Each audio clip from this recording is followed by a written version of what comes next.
Can you tell us a little about how you developed your Board of Trustees? How was this different from working with the local authority control? Well, it's massively different.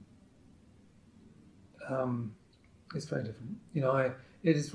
I've really enjoyed working with the Board of Trustees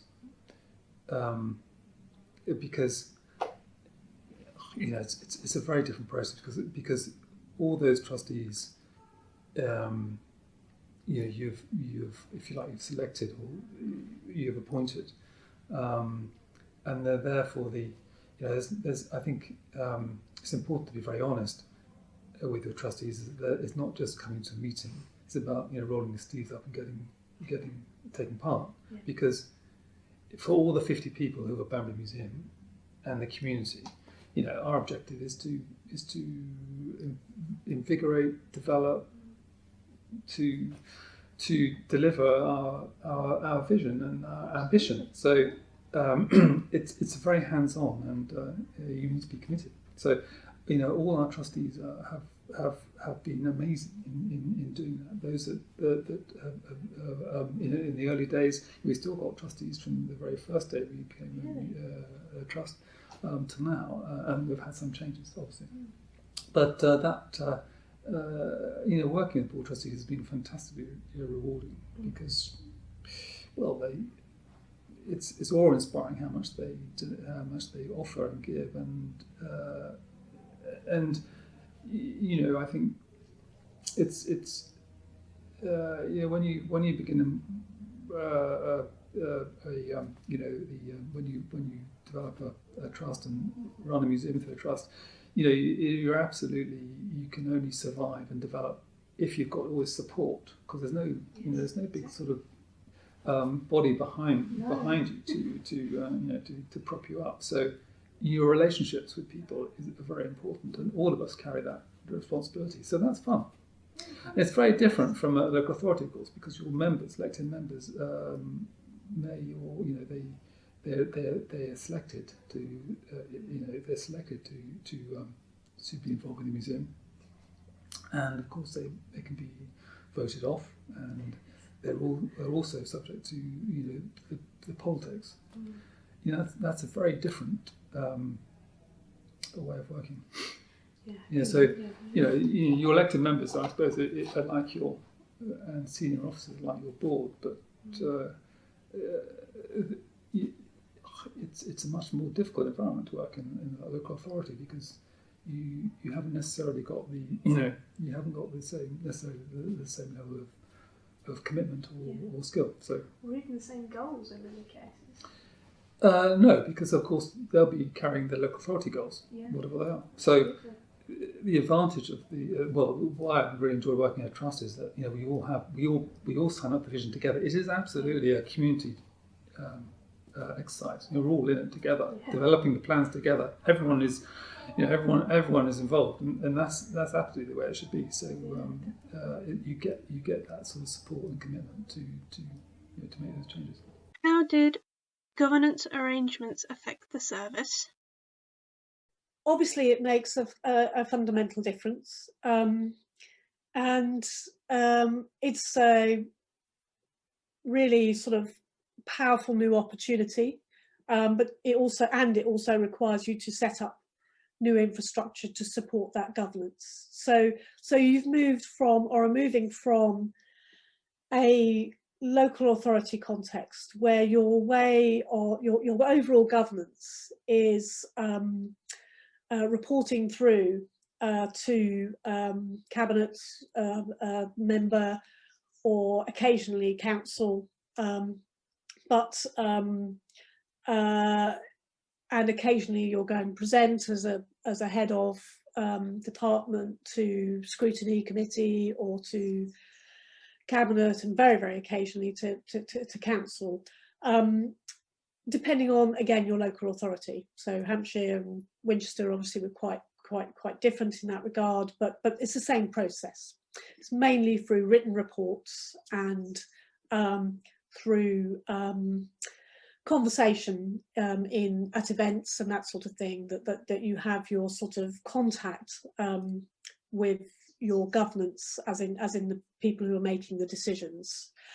And I think in moving to an independent organisation, one of the really exciting opportunities, and this is again not a criticism of local government, it's just the way it is, one of the really exciting opportunities is that you are much closer to that decision making reference board, and also they are much closer to the team and to what the team is doing and the consumer and the customer and so on. So immediately you are moving from a scenario where you are a very small part of a much bigger decision-making process that's looking at dustbins and environment and, adult social care and children's services, to one where the governance is focused in on what you're doing and the public value, again, that you are bringing to the community of Hampshire, and is in the same way that councils are and councillors are, but in a different way as well. They are driven by that passion for that public value and that community spirit. So I think immediately you notice that difference, and that difference in energy and interest. So it definitely impacted in that way. Decision making much closer, knowledge much closer. The structures needed to be established. So how did we do that? We set up a shadow board of a small group of trustees. So the two local authorities, Hampshire County Council and Winchester City Council, agreed to hand appoint, so not go to open recruitment, for the first 5 trustees. And this was informed by research and learning that we undertook elsewhere. So we went to other trusts that had already been established. We looked at how they had established themselves, looked at the lessons learned from them. And one of the lessons learned was, when you're actually making the transition, don't make your trustees group too big, and make sure you've got the right skills in to be able to make that transition step as powerfully and robustly as possible. Have a really strong chair, so that was a really key part of the process for Hampshire County Council and Winchester City Council. Have 2 really strong local authority presences on that council, so one for each of them. So you've got that ability to communicate at the highest levels in this setting up stage, and have I think we had 2 others at that stage, really strong, really experienced cultural people who reflected on, I think we had 3 actually, reflected on people, commercial, arts, museums, and the sort of community aspects of things, and were up for the transition process, but also were able to scrutinise it rigorously and robustly as well. So we had a shadow board for about 6 months, I think, before we went to transition.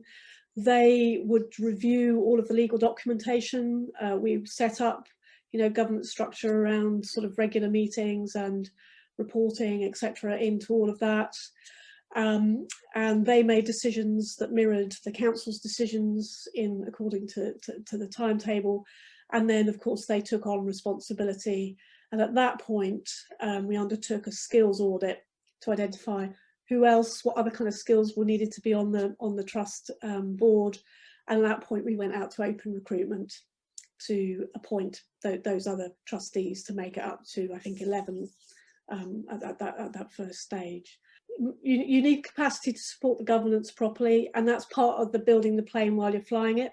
There's definitely work on compliance and governance that take shape, but that gives you a bit of an overview, I think. Governance seems to be a critical part of any successful museum or cultural enterprise. How did your new governance arrangements, such as the Board of Directors, impact the service? Interesting question. I completely agree. Governance is incredibly important. It's not very glamorous, I have to say. So a number of times some of my colleagues have said, why are you so interested in governance? I'm saying because it's necessary. And it is absolutely necessary. So we have a board of 7 directors. They're not trustees, we're not a charity, so it's 7 directors. 5 of those are what are termed independent directors, and 2 of them are local authority nominees. There's 2 nominees actually as a council officer, one from Ealing, one from Hounslow. But the majority of the board are independent.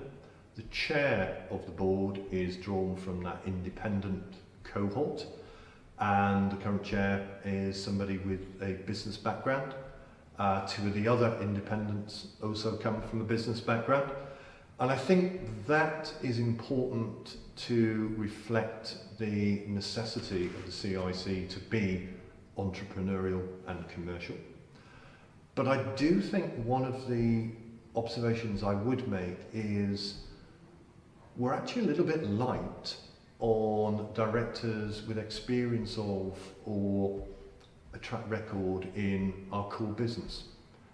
So of the people on my board, the 7 people on my board, I've got a council officer who has run leisure and culture services before, and I have a retired ex-council officer who's run leisure and cultural services before. But what we don't have on the board is, for example, an ex or somebody who's a museum director.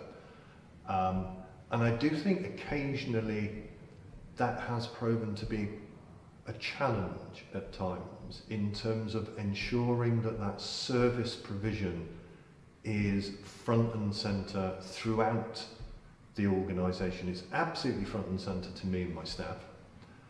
When we get into board discussions, sometimes there can be a drift into the commercial, possibly at the expense of the service focus, and that is actually on occasions can be significant tension. I find myself sometimes having to advocate on the part of the service at board, and the directors are great and they will take that advocacy and they will go, absolutely, you're right. But it has been things like having to bring directors in and getting them to do tours of back of house at the museum to try and understand what a curator does, to try and understand the value and complexity of conservation work. What they tend to see is the visitor experience. They see something in a case or they see an interpretation plaque and they go, oh, that's very interesting. But what they don't understand is what sits behind that. And what sits behind that is cost. And what sits behind that is talent and expertise. One, they have to understand that that cost is not a mere overhead, that actually it's a necessary cost and investment in that service. And the second thing, they have to see that curators, conservators, they actually are really technical professions. And if you've never been around that, sometimes I think some of the directors either can take it for granted that, oh, well, that's what you do, David, you manage those people. But actually, everybody in the organisation occasionally needs to feel that the board values them, that understands their work. And I think my advice to anybody doing this again would be perhaps to get a slightly better balance around the board in terms of expertise. What I would say is, when I took the job, the 2 local authorities very much said, we need to make sure that the CIC is business-like. So what we need you to do is help us to recruit people from a business background. They were right, it needed to show that it was different than public sector provision. But in ever of these things, it's about balance. And I think perhaps they didn't quite get the balance right initially. So I think what we'd be looking at, certainly as the board refreshes, is looking at who's coming onto the board with possibly a little bit more eye on, can they bring some credentials around heritage, cultural services, museum services.